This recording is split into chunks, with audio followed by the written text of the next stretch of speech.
Hi, everybody. Welcome to our session, Beating Ransomware, the Demos You Want. My name is Melissa Palmer. You might also know me as Veeam. I'm a senior technologist at Veeam Software, and I'm joined by one of my amazing colleagues, Andre. Andre, will you introduce yourself, please? Yeah, well, I'm better to address me as Andrew or AZ, whatever suits you. So I'm the technical analyst for Veeam Product Strategy, and I'm happy to be here with you today.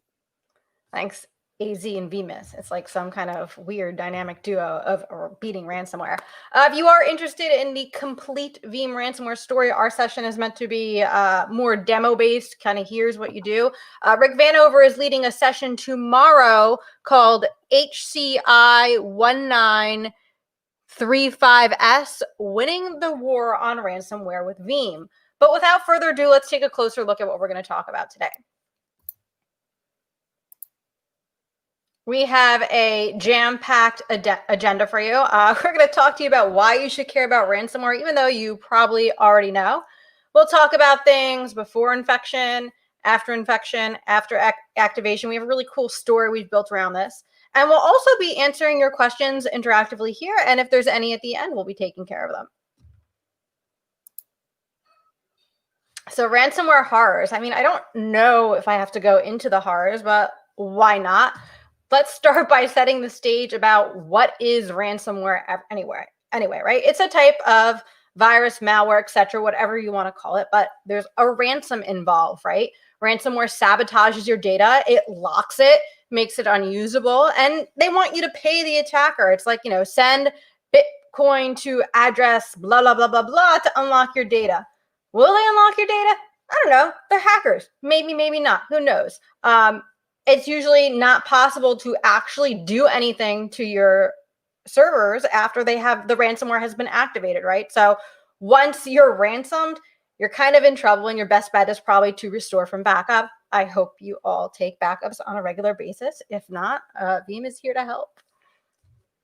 Yeah, we're going to convince you in that in the next 40 minutes or so. So, wow, there's a lot of headlines on the ransomware thing going around. I saw one yesterday about some kind of healthcare system getting ransomware. It's just everywhere, right? It's not if you're going to get ransomware, it's when. Andre, what's the most notable ransomware attack of 2020, you would say, so far? Do you have a favorite? Well, do you want me to talk about that, the company that has some wearable devices? Maybe. Yeah, bad, right? Yeah, well, that was kind of, hilarious if you think about that, because, people were trading all over the world and they couldn't just, access the data of the trading. And, it was just, what would you do? How that's even possible? But yeah, this is my favorite from 2020. But then, right, and that's like, okay, you can't get your wearable data, and not a big deal. Like I said, I saw a headline either today or yesterday about a healthcare organization, right? A hospital system getting ransomware. Well, if you can't use computers in a hospital, it can be a problem. They actually had an episode of Grey's Anatomy, that's like the only TV show I watched that's still on TV, where they got ransomware, like no joke. And one of the interns happened to be an ex-hacker and like unhacked them or something. I don't know. Or maybe they paid the ransom. I don't remember exactly. But that's Hollywood. Like I said, it's kind of everywhere these days. Yeah, and then if you think about that, I kind of wanted to bring the kind of the time scale for you, because, well, if you're operating with a company or you're having a business, and then what happens is that you're just living the regular life, right? And everything's going normal until it actually is not. But then, yeah, if you think about the same timeline from kind of a ransomware perspective, because there is an infection point, and then obviously someone is going to click on that suspicious, well, not so suspicious link, but someone wanted to see the pictures of, I don't know, the famous star being exposed or something like that, or someone wants to grab the money from the Nigerian prince or something. And then what happens next is it's going to be a staging part, because it's still for you as a company. On top of that, here is the regular operation. You don't notice a thing, but you're already infected. And then there is something going on somewhere, because ransomware, it could be, it could be as intelligent as, waiting for the specific day year, or could be just giving the access to the attackers, and so they plan the attack a little bit better because they have the access to the environment.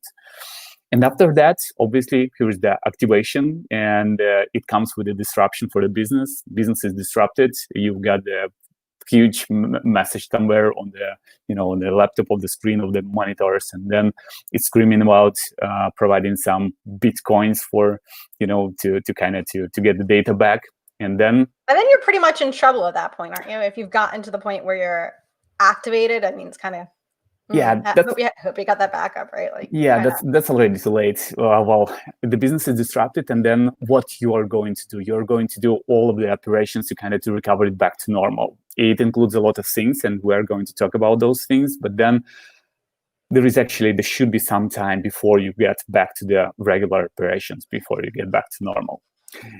And then, if you think about the actions associated with all of those processes, with all those stages in here.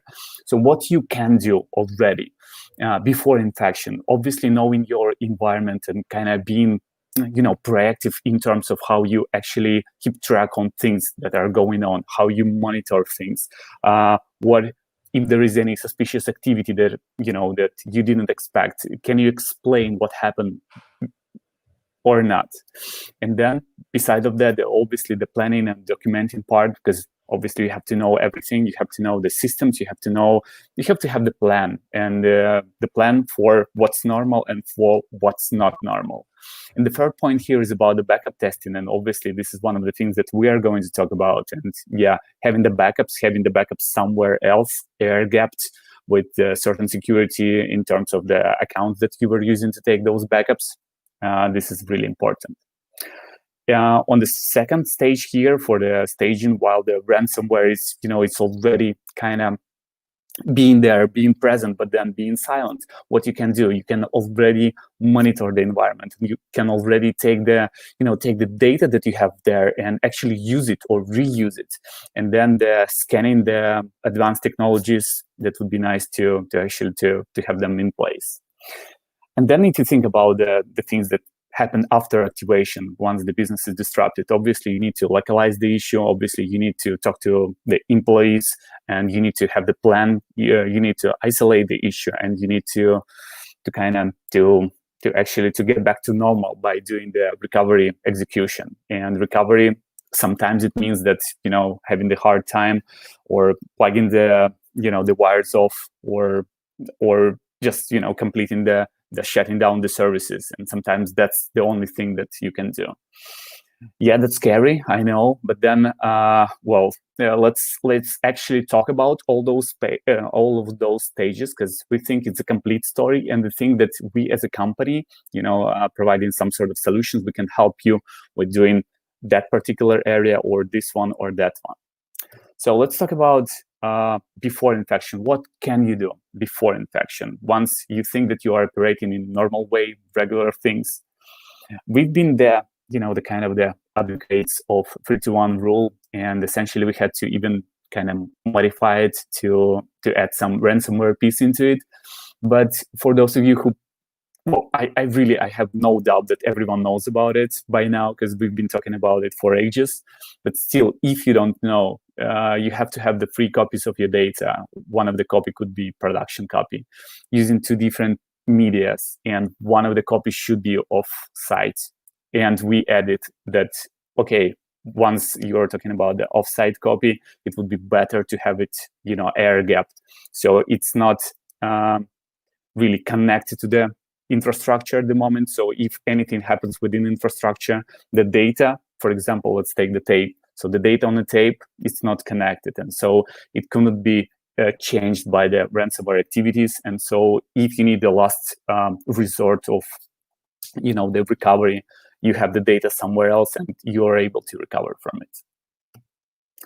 All right, let's switch gears here and come back to the actual functionality. And I've been already kind of hinting it. One of the things that we've been talking for ages, besides the 3-2-1 rule, that's the Sure Backup. And actually, those are like different technologies. Sure Backup Application Group virtual lab, virtual environment, but essentially it allows you to kind of to test the copy of your data, if you've been taking the backups. So you can spin them up in the isolated copy of the, like, next to the production, and then you can have it as a virtual lab, and so you can test everything, all the data. You can just have it up and running, make sure that a couple of things, that the backups are good, so if anything you can recover from it. The backups that do not contain any ransomware, which is really important. And then you have a plan if anything goes wrong, so you know what you're going to do to recover first, and then the second and third, and the rest of it. So this is sure backup, and then in a couple of seconds I'm going to show you how you can do it with Veeam related products. But then, since we're talking about things that you can do before infection, let me talk a little bit about the air gap backups. And we really think that obviously I could have gone and talked about tapes and about something else, but then my take here is the cloud tier, one of the most recent technologies that we've added into the Veeam portfolio. And then it's essentially it's a air-gapped immutable backups. So if you're using one of the the biggest cloud providers, such as AWS, for example, AWS S3 or S3 compatible storages, so you can have the data, you can have it kind of moved to the cloud provider or to that object storage, and then for some time it's going to be immutable there, because once it lands there, it becomes read-only, and Veeam is going to kind of to bring you that list whenever according to the retention setting that you have there. And so for us, this is a cool way to show that the object storage and the modern cloud technologies could be really interesting in terms of how you can be resilient against ransomware. All right, so let me actually talk a little bit more about this, because I've got my demo environment and I wanted to show you a couple of things here. So I really hope that you can see it as we speak. So I'm using Veeam Backup and Application version 10. This is one of the, this is the latest version, by the way. This is the latest build. And then let me start from the Sure Backup, because this is something that I specifically built the Sure Backup job. And so to kind of to get you up to speed for what I did before. So let me go to the backup infrastructure, which is here. And inside of my backup infrastructure, you can see that I have some connections to my Vsphere environments, some of my Hyper-V servers, probably not that relevant in here. But then on the Sure Backup node, I have two options, the application group and the virtual lab. And so the application group is basically, since I have a couple of backup jobs and a couple of VMs being inside of those backup jobs. For me, the application group is something that, interdependent VMs. For example, let me go and click right here to edit the group, the existing one. So this is my demo group. And obviously, this is the group contains three VMs. So one of them is the main controller, the SQL server, and another server that I'm using on my application server. And so I have three of them. Whenever they needed to be tested, they're going to be using the virtual lab, and they're going to be spin up in this particular order. So first of all, the main controller, SQL, and application server. And then depending on things that I want to test, I can just click on any of them, for example, on the SQL server, and I can click on Add and just select the role that this is specifically the SQL server that I'm needed to be tested. All right. And you can also provide the test scripts if you need. You can specify the different credentials, but that's not the point. So the point is to have the number of VMs that are interdependent, and then to test them all together. All right, so I'm going to cancel it out. And to show you quickly that I've got the virtual lab. So the virtual lab is a simple kind of a tiny Linux appliance that we're going to deploy inside of infrastructure. And then if you think about that, let me actually show you. Let me actually show you my vCenter, so you know what I'm talking about. So this is my my virtual lab, so call it. The Linux appliance that has a couple of network interfaces. So essentially, it kind of it behaves as a bridge between my production network and the isolated network. And so everything that I'm going to test within my isolated network, it won't mess around and won't access my production. So it would be handy. But then inside of this network, they're going to see each other, and all of those VMs would think that they're just being recovered from the regular backup. Okay, let me come back here and to show you the backup application once again. So this is the virtual lab. I'm not going to go through the settings, and I'm just going to my homepage and going to show you the Sure Backup job. Because whenever I needed to create the Sure Backup job, I just went for the wizard and I specified the virtual lab that is going to help me to distinguish the production network and the isolated network. Then I specified to application group, which I want to utilize to be tested. And then what's really important here, because on the settings tab, I have the malware scan, and then by default it's disabled. But then whenever I was creating this particular job, I just went here and I checked 2 of the boxes. So before going to the before the Sure Backup job is going to run and going to show to check the recoverability of the backups, it's going to mount the images from the backups and going to check the information, the data inside of those backups.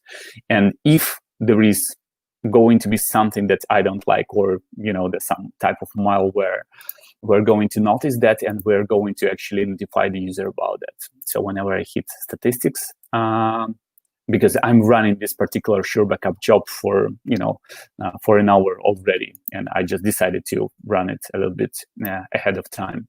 And so for this particular VM, you can see that you should be able to see that it was tracked, or it was scanned by Windows Defender, and then within the particular check, the threat has been detected and there was something with it.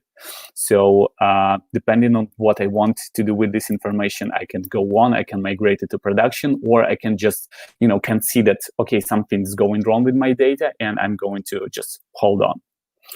Okay, so this is about the Sure Backup. And then the second part of the story here is about the functionality, the immutable backups. That's something that... Hey, Andre, I have a quick question for you. We have a question from our lovely viewers.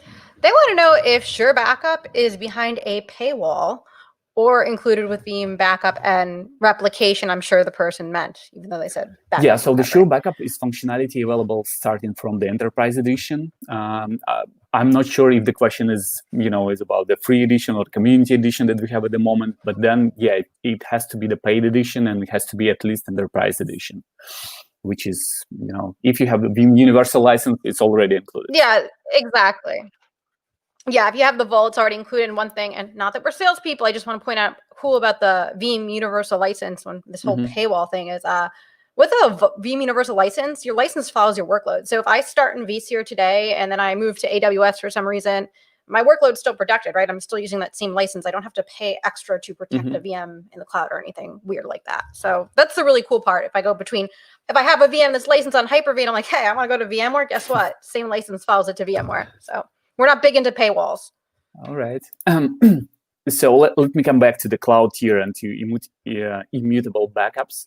And this is one of the functionalities. So if you go to backup repositories, which is here inside of Veeam Backup application, and if you click somewhere, if you wanted to, to add an additional repository, so one of the options here would be to add the object storage repository. And if you go for Amazon S3 or S3 compatible, you will be able to see, okay, I shouldn't do that, but yeah, let me do it real quick. So I've got my credentials. Yeah, the data center is going to be global. And then on the bucket settings, yeah, there will be an option to actually enable it and to make the recent backups immutable for 30 days. This is the default setting. And it could be, up to 90 days. If you need more than that, it could be, done with PowerShell. If you need less than that, that's fine. 3 days, for example, that's good.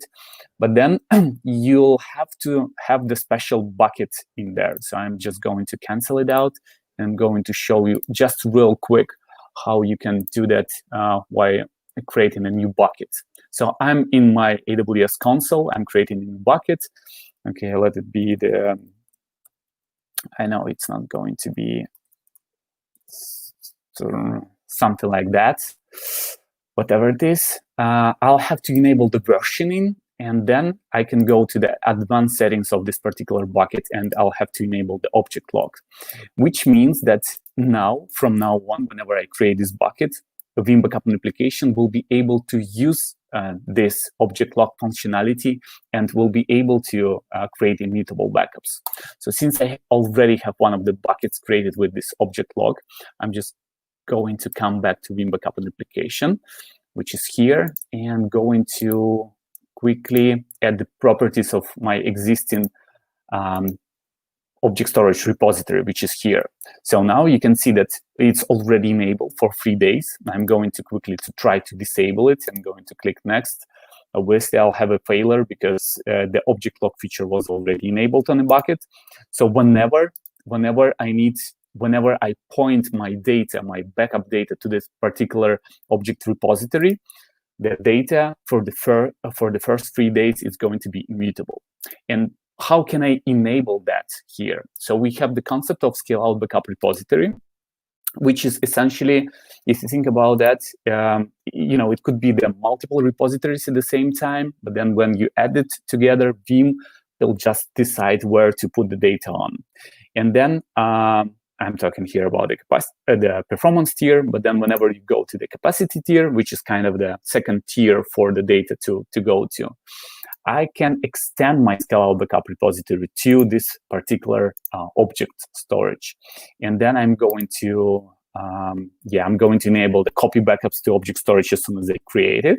And I'm going to apply that. So essentially, after that, I'm going to copy just latest. And after that, I'm going to quickly show you that once the settings is saved, and then, there is already some process happening, underneath, and 46 backups, because I've been running some of the jobs pointing to my object storage repository. They are going to be copied into the S3 bucket. And then with that, let me actually come back to the slides.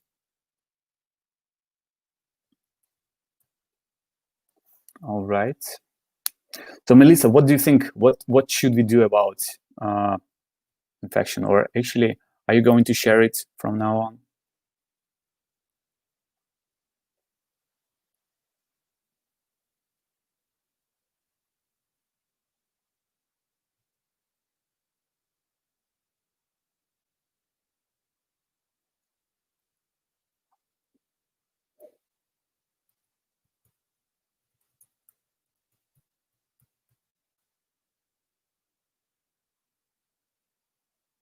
Melissa, are you on mute? Yes, I'm on mute.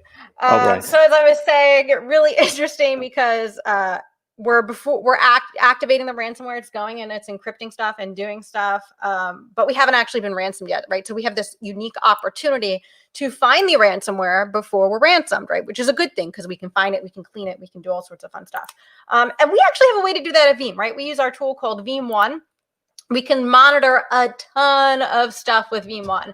Probably the most interesting things that we're going to talk about today are VMware Vsphere, of course, because who doesn't love some VMware Vsphere, and actually managing Veeam One, Veeam backup and replication itself. So what am I going to show you that we can do with Veeam One?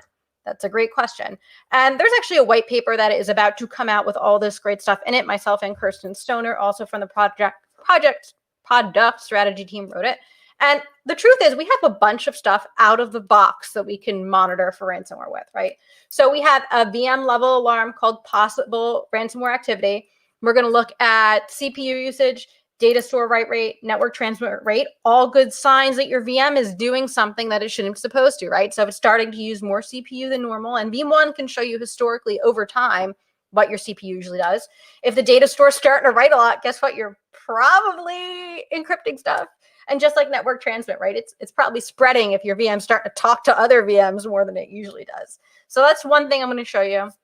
The other thing I'm going to show you is we actually look at the size of your incremental backups, right? So if you're suddenly backing up more data than usual, okay, well, maybe it was the end of the month, some kind of transaction. We're going to look at it, we're going to compare it, and you can actually tweak all these alarms too to what makes sense in your environment.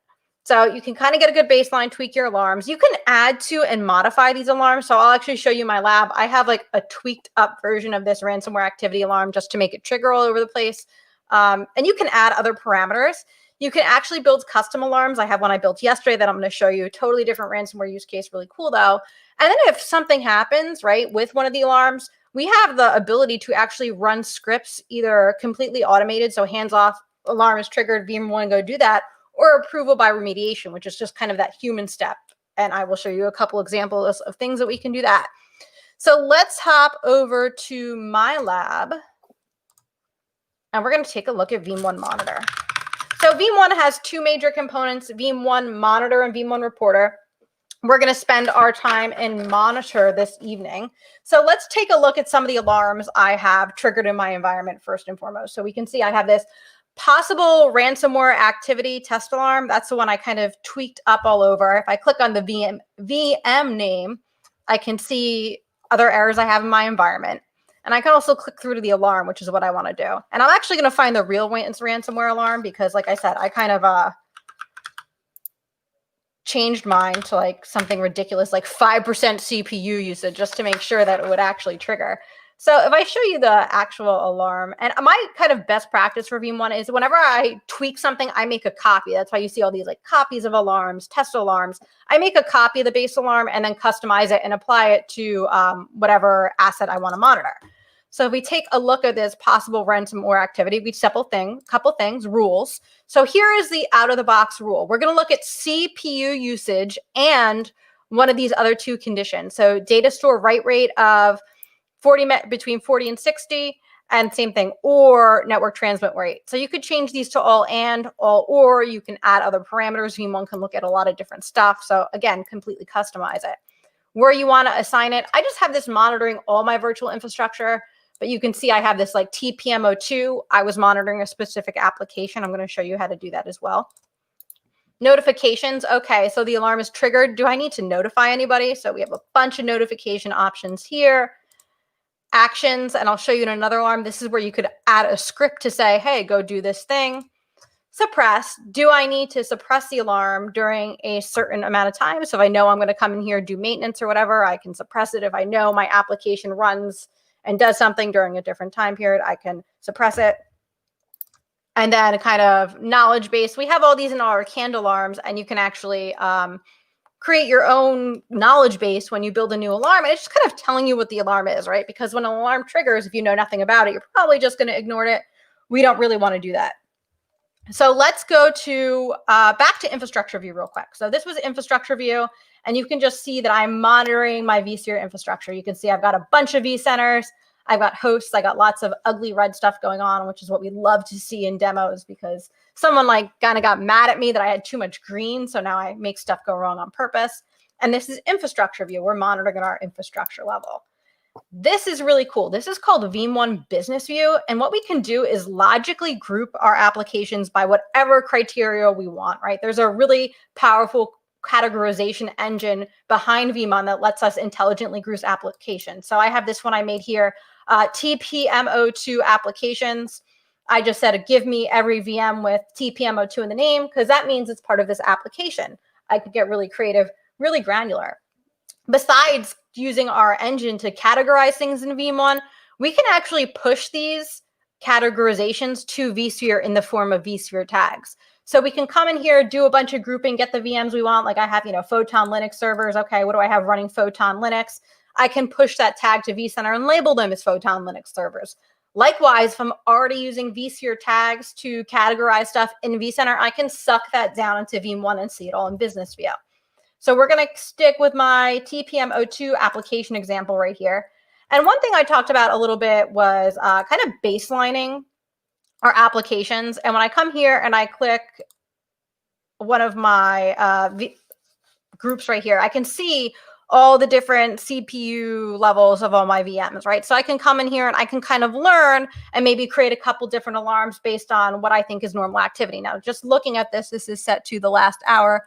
But if I upped it to the last week or last month, we're going to see patterns, right? We see certain applications do things at certain times, right? We see stuff that looks like it's breaking patterns. So over time, we can get a really good baseline to build these alarms for ransomware off of. But I want to go back here to alarms and show you a completely custom alarm that I built. So we have this alarm called number of services, which is really interesting. So we're going to click this object. We're going to go back to our alarm in Veeam 1. And we're going to take a closer look at our alarm. So if I right click here, again, we're going to edit this alarm. And I built this from scratch, right? This was just out of the box. I created not out of the box. I created it based on the parameters I decided I wanted to monitor my environment. So this one is based off of number of running services. For example, I know that my TPM02 application has 15 services on these VMs, right? I want to be warned and errored out when I see more than that, because I know something is going on that shouldn't be in my environment. I assigned this to this actual business view grouping of my TPM02 application. I'm getting notifications, but here's the magic here, right? So I'm going to automatically run a script whenever I hit the info level of this. So again, I could set this to automatic or by approval. Sometimes you might want to approve it. So this script is just a PowerShell script I wrote that it's going to disconnect the ransomware. It's going to disconnect the virtual NIC if I think there's ransomware, right? So right now I have it set to automatic. Maybe a better use case is to have it by approval, right? Because that could be potentially disruptive by production. So set it to by approval, get your email, your notification from Veeam 1, log in, take a look. Yeah, I think that's weird. Hit remediate, and then you can basically run the script, disconnect your VM from the network, and hopefully stop the propagation of ransomware. So let's head over to our data protection view now.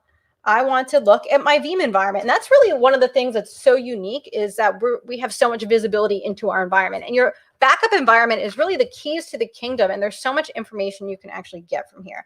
So we're going to look in data protection view. We are looking at one of my backup and replication servers. This is my favorite backup and replication server. Here's one of AZ's right here. I have a couple of them, but this is my personal favorite. So let's take a look at our alarms in here. We have a suspicious incremental backup size. What does that mean? So if we click on this, we can see in our knowledge base, oh, look, the restore point is significantly different from the previous one. That's an indicator that something's going on. I have it triggered 59 times in my environment. Probably not a good thing. And if I actually click on that, I can scroll through here and see all the data from the alarm, right? It's actually going to tell us the server specifically, like, hey, just so you know, the server had an increment of blah, blah, blah. And again, we have things out of the box here. So if I look at this out of the box, I want to say the thresholds are like 150% and 200%. Let's see that, how good I was at that. Rules, yeah, 150%, 200%. I could also go by gigabytes, right? So I could do a percentage of whatever, or if I want to set, some certain amount of data because I know my application that's well, I can do that here. Assignment, backup infrastructure. I have it looking at my whole backup environment. Notifications, again, if I had notifications. Actions, I can add that remediation action here to do whatever I want, run whatever script I want. And, our knowledge base info.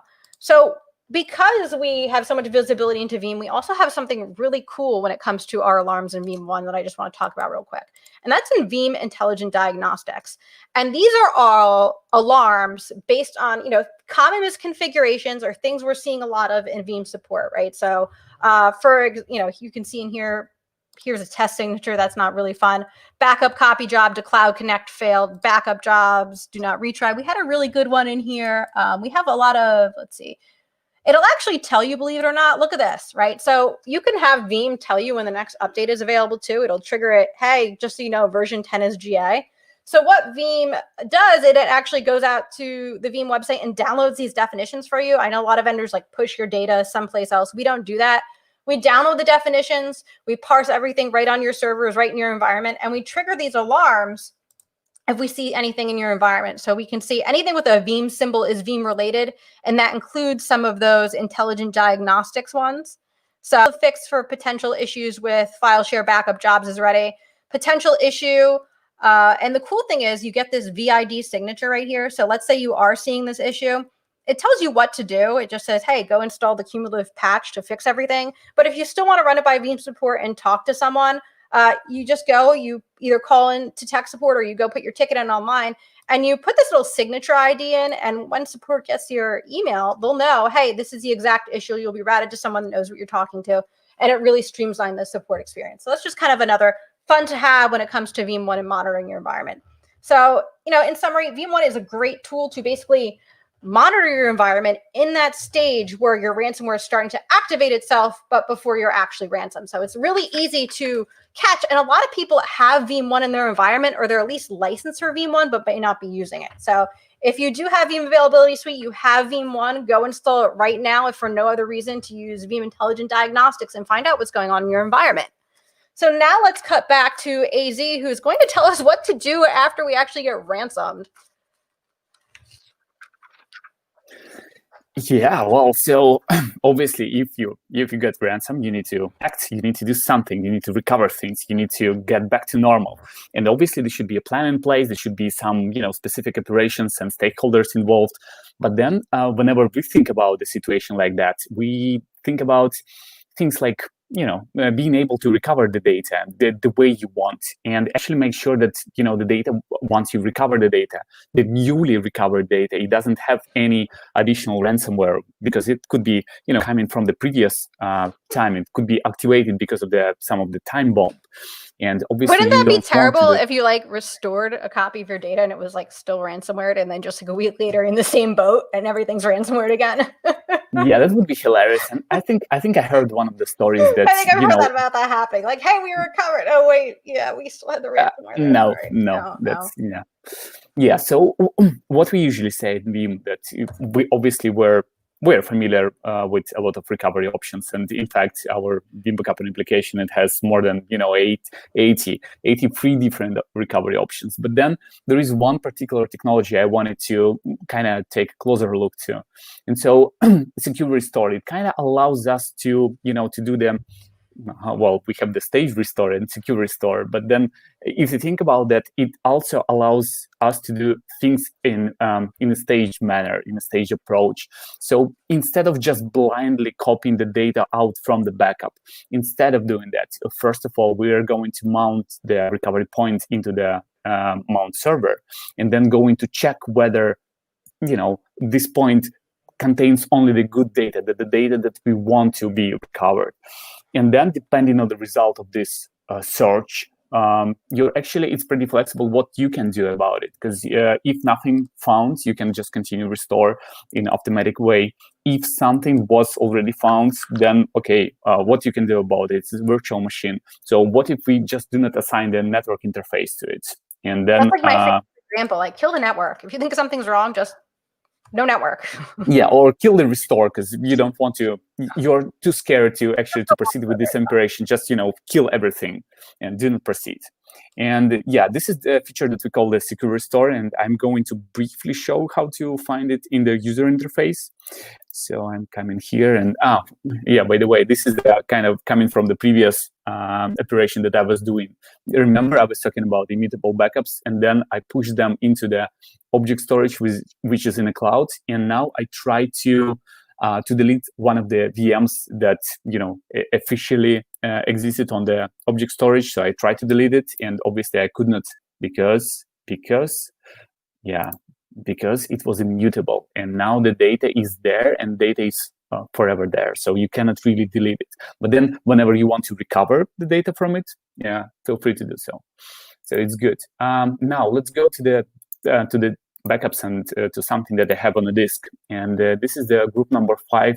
This is something that I wanted to show. This is the server that I wanted to kind of to recover because I got some issue with this server. But then whenever I'm trying to recover it entirely, okay, so it's going to be the recovery mode to the new location, or it could be actually the recovery mode to the previous location. I don't mind. It could be the original location, because, well, if you lost something, then you want it to be restored real quickly. Okay, default. Some of the questions about the data store that I've got. But then on the third step here, I've got the secure restore option, which is now I can just enable it. And then I have to decide what would happen if malware is going to be found. So I'm going to proceed but disable network adapters. I'm going to abort the whole operation, or I'm just, between two of those. And then I really need to scan the entire image. And since I already, well, I can launch this operation. Let's see what will happen. But since I have the original VM, I'm pretty sure that I'm not going to be allowed to do that. Yeah. Okay, so do not mind that. So basically, like 3 extra clicks. Yeah, 3. And you're checking to make sure that you're restoring a good copy of your data and you're not ransomed. Yeah, ransomware, or you're not unactivated. Let me go to the. Let me go to the. Yeah, I think I already performed this operation today. Yeah, that was a full VM restore for this. So let me show you how it went. What do we got there? Yeah, essentially that was a virus, and then I was using the Windows Defender, the kind of classic mechanism that is available on like basically any Windows server. And then within 1 minute 46 seconds, it found something, and then it said, malware detected. See the antivirus scan log if you need this information. And then I decided to continue restore, but just disable the network adapters. So that's fine. But then I'm kind of I wanted to show you quickly the logs, because they're, even the backup replication window, it gave me the hint where I can find the logs for the particular scan over here. And so once I found this folder and those files, the log files, I'm going to quickly just show you how it went. So it started to scan and it found something because it was already there. So I've got the failed the name of the files, and then all the information available for me right here. And I'm not just limited to Windows Defender, because I can use basically any antivirus that I want. I need to go to the settings. I need to fix a little bit to provide Veeam backup replication with the full name, the full path to the antivirus program. And then depending on that, you're not limited to anything.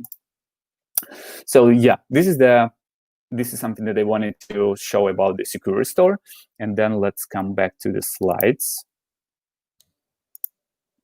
All right.